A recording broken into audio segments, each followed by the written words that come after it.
c'est que la dépression, ça se soigne et ça peut même se guérir. On guérit d'un épisode dépressif, bien sûr.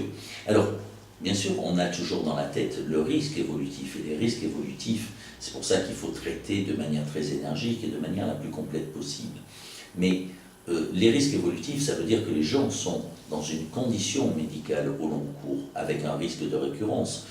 Lorsqu'on a fait un infarctus du myocarde, on court beaucoup plus le risque de refaire un infarctus du myocarde que quand on n'en a pas fait. Et si on en a fait deux, on court plus le risque d'en faire un troisième que quand on n'en a pas fait. C'est évident. D'accord? Mais en même temps, on guérit éventuellement d'un infarctus du myocarde, même s'il y a certaines séquelles. Pour la dépression, on peut avoir aussi parfois des séquelles, mais quand même on peut guérir d'un épisode dépressif et puis on peut tout faire pour éviter de retomber dans cette maladie.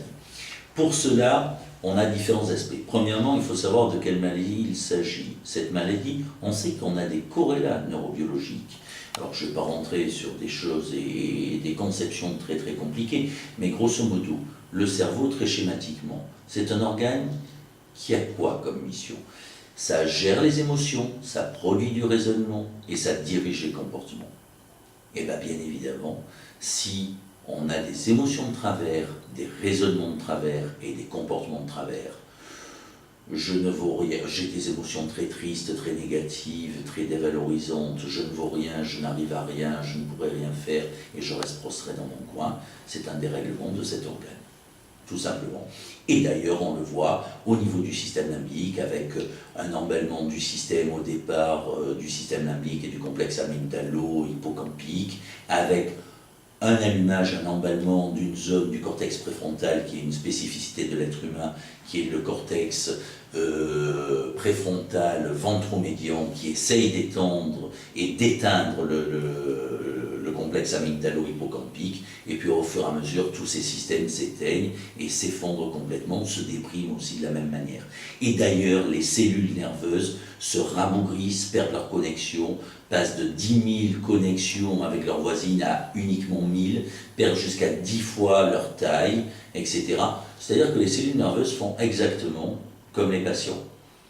Et fort heureusement, avec un certain nombre de traitements, elles arrivent à regrossir, à retrouver, elles sont capables de augmenter leurs granules, leur connexion synaptique, de repasser à 10 000, de reprendre leur taille normale et tout. Eh bien ça, c'est avec l'aide des médicaments et des médicaments antidépresseurs qui visent justement la relance des systèmes de neurotransmission qui sont impliqués dans la dépression.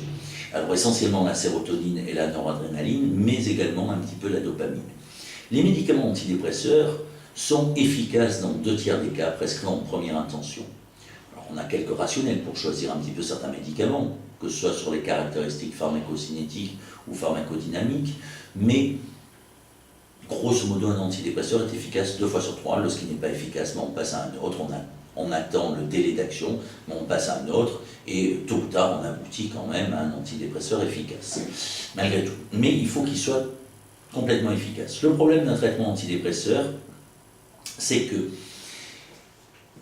3 semaines de délai avant d'avoir l'apparition des premiers signes d'efficacité du traitement antidépresseur. Une pleine efficacité qu'on obtient au bout de 2 mois, 3 mois, 4 mois, 5 mois en fonction des variations intra-individuelles et inter-individuelles. Et ensuite une consolidation. Lorsque le résultat est acquis et que les gens ne présentent plus aucun critère de la dépression, il faut maintenir le traitement antidépresseur entre 4 et 6 mois. Ce n'est pas à cause du lobbying, de l'industrie pharmautique ou quoi que ce soit, c'est tout simplement que lorsqu'on a commencé à avoir des traitements antidépresseurs à partir de 1957, et une fois que les gens ont été guéris, on a arrêté le traitement antidépresseur. Puis au fur et à mesure, on s'est aperçu que chaque fois qu'on arrêtait le traitement antidépresseur, il rechutait. Et puis si on maintenait le traitement un petit peu plus longtemps, il rechutait beaucoup moins. Et donc au fur et à mesure, progressivement, on a défini le délai de maintien. Ça, ce sont des chiffres qui concernent le premier épisode dépressif. Il est évident que si les gens sont au 3e épisode dépressif, on part sur la prévention de nouveaux épisodes en maintenant pendant très longtemps des traitements antidépresseurs. Lorsque je dis très longtemps, c'est pour les équipes les plus optimistes au moins 5 ans, pour les équipes les plus pessimistes, c'est traitement à vie. Mais c'est pas gênant, lorsque les gens ont du cholestérol, on leur prescrit un hypolipémiant à vie. Lorsque les gens ont de l'hypertension artérielle, on leur prescrit un antihypertenseur à vie et on ne se pose pas tant de questions que ça. Alors que là, ce sont des gens qui ont souffert et qui ont souffert horriblement. Donc les traitements antidépresseurs sont très importants. Les antidépresseurs ne font pas tout. bien évidemment, il y a le problème des psychothérapies. Le problème des psychothérapies, c'est que les psychothérapies, ça peut être utile aussi. Mais encore faut-il que les psychothérapies méritent le qualificatif de thérapie. Et pas toutes les psychothérapies peuvent prétendre à être thérapeutiques dans la dépression. Il n'y a que deux grands types de psychothérapies qui ont prouvé leur efficacité dans la dépression. Ce sont les thérapies cognitivo-comportementales, d'une part, et la thérapie interpersonnelle, d'autre part, qui sont l'une et l'autre des thérapies brèves. Et entendez bien, je n'ai pas parlé d'hypnose, je n'ai pas parlé de psychanalyse ou quoi que ce soit.